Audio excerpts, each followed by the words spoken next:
শুভ নববর্ষ। আমি কলকাতার অরুণ বণিক। প্রত্যেক বছরের মতো এই বছর আমি এসেছি কালীঘাটে লক্ষ্মী গণেশ পুজো দেওয়ার জন্য। প্রথমে খাতা কেনার জন্য আমি বিভিন্ন খাতার দোকান দেখছি, এখানে অনেক খাতার দোকান বসে। ধরুন এই একটা খাতার দোকান, এই একটা খাতার দোকান, এই দোকানটা থেকে আমি খাতা কিনছি।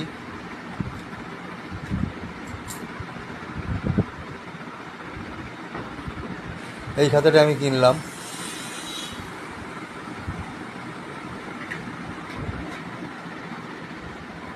দেখুন খুব সুন্দর খাতাটা,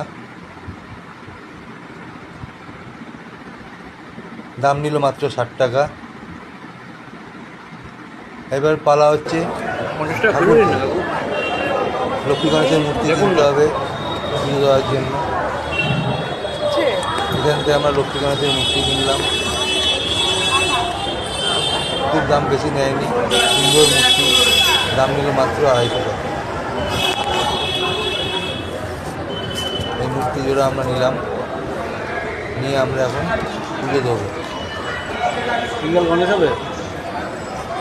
পুজোর সাজগোজ রেডি, আমাদের পুজো হলো। আমরা দুজনে এখন